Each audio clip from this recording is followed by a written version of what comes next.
जो लोग इस चीज़ को नहीं समझ रहे हैं उनको इस तरीके से समझना होगा कि एक तो आने वाले वक़्त में आपके बच्चे, आपके फैमिली, आपके परिवार में इन सब चीज़ों की ज़रूरत पड़ने वाली है। दूसरा, जितने भी कॉर्पोरेट हाउसेज़ और गवर्नमेंट सेक्टर होने वाली हैं, ये सब लोग भी जो है आकर इसका यूटिलाइज़ेशन करने वाले हैं, और कल को अगर आपको कहीं पे कनेक्ट होना होगा, कहीं से कुछ इन्फॉर्मेशन लेनी होगी, तो इसका यूटिलाइज़ेशन होने वाला है, पहली बात। दूसरी बात, जो ओ कनेक्ट है, अगर ये पेड सब्सक्रिप्शन के रूप में आपको मिला है, तो आपसे पेड सब्सक्रिप्शन लेने के बाद आपको इसका हिस्सा बनाया जा रहा है भाई, इस बिज़नेस से। फाउंडिंग मेंबर की मैं बात कर रहा हूँ, ठीक है? एफिलिएट्स तो अपना मर्ज़ी से जो भी करना चाहें, बट फाउंडिंग मेंबर जब इससे जुड़ता है, तो इससे होने वाली जितनी भी इनकम, अब ओ कनेक्ट से होने वाला जितना भी इनकम रहेगा कंपनी एंड पे, बैक एंड पे, कंपनी जितना भी पैसा उसको कमाने वाली है, उसकी अगर आप हिस्सेदारी लेना चाहते हैं, पार्टनरशिप लेना चाहते हैं, तो आपको घुसना पड़ेगा। हम तो भाई बाय डिफॉल्ट पार्टनर्स हैं ऑन पैसिव में, वेल्थ के हम बाय डिफॉल्ट पार्टनर्स हैं, लेकिन वेल्थ के पार्टनर हम तभी होंगे जब हम पार्टिसिपेट कर रहे हैं। जब हम इसमें हिस्सेदारी ही नहीं ले रहे हैं, जब इससे हम जुड़ ही नहीं रहे हैं, तो हमें यहाँ से आने वाला प्रॉफिट भी नहीं मिलने वाला है ऑब्वियसली। तो इसीलिए ओ कनेक्ट की इंपॉर्टेंस फाउंडिंग मेंबर्स के लिए दो तरीके से, एक तो फ्यूचर में इसका यूटिलाइजेशन आप डेफिनेटली करेंगे, आपके इसका यूटिलाइजेशन रहेगा। आज अगर आपको इसका यूटिलाइजेशन नहीं समझ में आ रहा है, तो आपकी फाइनेंशियल एक्टिविटी के लिए, यहाँ से होने वाली हर एक अर्निंग के लिए आपको इसका सब्सक्रिप्शन लेना जरूरी है। अब मिस्टर ऐश के पास अनुभव देखिए बैकएंड पे क्या है। मिस्टर ऐश ने बैकएंड पे देखा कि भाई हम इसको $143 का भी दे रहे थे, तब भी काफी सारी फाउंडिंग मेंबर कम्युनिटी है जो इसको ले ही नहीं पाई। एट द सेम टाइम बहुत सारे ऐसे लोग होंगे जो ओ कनेक्ट में पार्टिसिपेट कर ही नहीं पाएंगे, क्योंकि हो सकता है उन्हें उनके लिए उतना इनकम देना भी मुश्किल हो। तो अब क्या होने वाला है, इसी इसी को अब स्मॉल पैकेजेस में कर दिया जाने वाला है। वो किस तरह से मिस्टर ऐश करने वाले हैं ये मुझे मालूम नहीं, लेकिन मैं एक बिजनेसमैन हूँ, इसलिए आइडिया ले रहा हूँ, और मार्केट में जो ट्रेंड चल रहा है उस हिसाब से चल रहे हैं। जैसे अभी ये 10,000 अटेंडीज का पैकेज है, तो मिस्टर ऐश बोलेंगे भी सबको 10,000 अटेंडीज की हो सकता है, नहीं आवश्यकता हो, कोई 100 लोगों के साथ भी संवाद करने के लिए इसको खरीदने का इच्छुक हो सकता है, तो हम उसको वो भी प्रोवाइड करने वाले हैं। तो ये स्मॉलर पैकेजेस हो जाएंगे, स्मॉलर पैकेजेस हो जाएंगे तो थोड़े और सस्ते भी हो जाएंगे, थोड़े और सस्ते भी हो जाएंगे, तो फिर आम आदमी भी और फाउंडिंग मेंबर जो छूट चुके हैं, जो नहीं इधर आ पाए थे, वो भी आ पाएंगे। अब लोगों को लग रहा है कि भाई ये आज ही क्यों नहीं कर देते हैं। भाई आपकी जरूरत के लिए थोड़ी बिजनेस बन रहा है, आप समझ लीजिए, ये हम पहली बार कर रहे हैं, और हम ये कर रहे हैं टोटल ह्यूमैनिटी के पॉइंट ऑफ व्यू से, ताकि जब हम इसको बाजार में लेकर जाएं, हर एक इससे बेनिफिटेड हो पाए। और बेनिफिटेड होने के साथ साथ बहुत सारी व्यवस्थाएं ऐसी बैक एंड पे है जो अवेलेबल ही नहीं है। अब व्यवस्था ही नहीं है आपको पैसे देने की, तो फिर किस तरीके से आपको पैसे दे दे।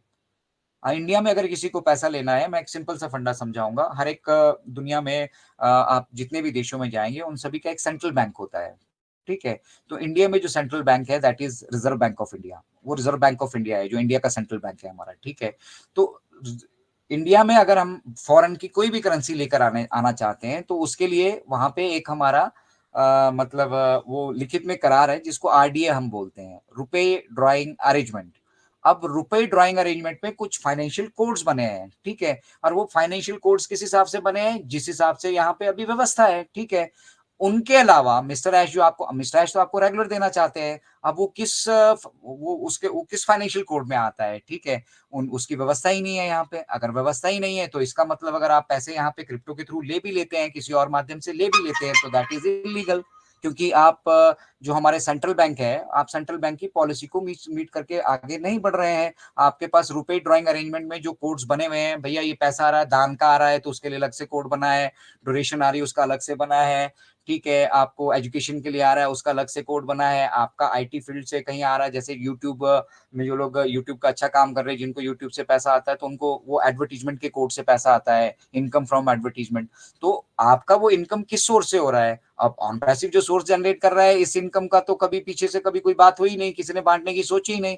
हाँ, अगर ये बड़े बड़े बागड़ बिल्ले हैं ना, जैसे फेसबुक के बागड़ बिल्ले हैं हमारे, ये गूगल के, ये सारे जितने बड़े बड़े बागड़ बिल्ले इंटरनेट की इंडस्ट्री में बैठे हैं ना, अगर इन्होंने सोचा होता तो वो फाइनेंशियल कोड भी यहाँ पे अवेलेबल होता। लेकिन ये बांटना ही नहीं चाहते थे, ये तो अपना बैंक भरना चाहते थे, और अभी भी भर रहे हैं और भरते रहेंगे। इनफैक्ट यूट्यूब भी आपको महीने में सिर्फ एक बार पैसा देती है। लेकिन मिस्टर ऐश क्या कहते हैं, मिस्टर ऐश ये कहते हैं कि भैया हम आपको यहाँ सैलरीड आदमी नहीं बनाना चाहते, आपने कुछ कमाया है और वो कमाई आपको आज जरूरत है तो आज मिलनी चाहिए, लेकिन उसकी व्यवस्था ही नहीं है। अब व्यवस्था नहीं है तो क्या करेंगे? अब हम दुनिया से तो लड़ नहीं सकते, सरकारों से तो लड़ नहीं सकते, लड़ने तो हम यहाँ आए नहीं है, हम तो यहाँ पे बिजनेस करने आए हैं। तो हमने बिज़नेस मॉडल डेवलप किया, जो अवेलेबल यहाँ पे रिसोर्सेज़ थे, उन रिसोर्सेज़ को हमने यूटिलाइज़ करने की कोशिश की। जब यूटिलाइज़ करने की कोशिश की, तो उन लोगों ने हमारा पैसा ही अपने पास रख लिया। अब पैसा ही तो टोटल एक्टिविटी है और पैसे से ही तो हमारे सारे ड्रीम्स पूरे होने वाले हैं और उन्हीं पैसों से जो है हम ह्यूमैनिटी को भी सर्व करने वाले हैं, ह्यूमैनिटी की भी लाइफ़ आसान बनाने वाले हैं और वही पैसा कोई हम यहाँ पे एक्टिविटी करते जाएँ, हम यहाँ काम करते जाएँ, कोई यहाँ पे प्रोडक्ट हम डेवलप कर रहे हैं, इतना सारा पैसा लगा के हम सब कुछ इतना बड़ा सिस्टम तैयार कर रहे हैं और पैसे कोई दूसरा रोक कर बैठ गया है, तो फिर उसके लिए व्यवस्थाएँ करना ज़रूरी था। तो ये जो सारी व्यवस्थाएँ बैकएंड पे हो रही है ना, ये मिस्टर ऐश सिर्फ़ और सिर्फ़ हमारे लिए और जो 7.8 बिलियन पॉपुलेशंस है, उनके लिए। मतलब mister Ash is working for us, he is not working for the company.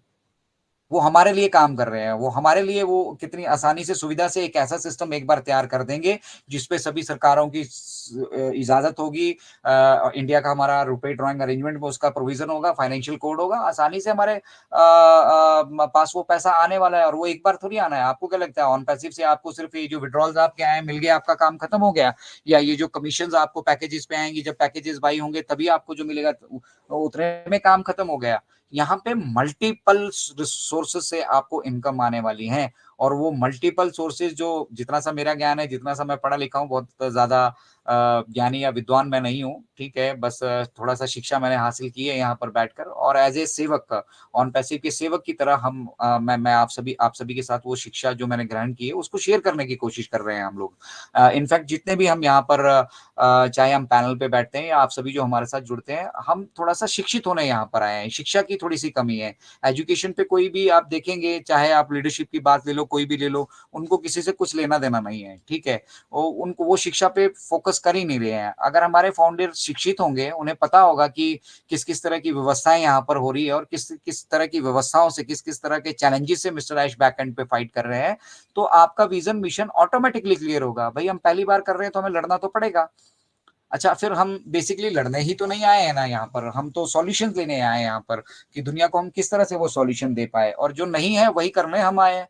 अगर होता वो सब कुछ तो हमें करने की आवश्यकता ही नहीं होती। अगर आज की व्यवस्था ऐसी होती कि सबको हम आसानी से जो हमारे पास यहाँ पे वेल्थ है, बड़े-बड़े लोगों के पास जो पैसा है उसको आसानी से उसका डिस्ट्रीब्यूशन सिस्टम होता, हमें बनाने की आवश्यकता ही नहीं होती।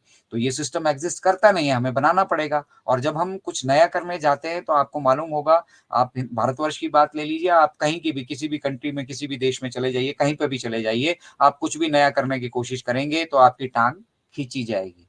और वही टाँग खिंचाई का काम यहाँ पर चल रहा है, लेकिन मिस्टर ऐश तो कभी आकर ये बोलते ही नहीं कि भई फलाना मेरे को तंग कर रहा है, ये तंग कर रहा है, वो तंग कर रहा है।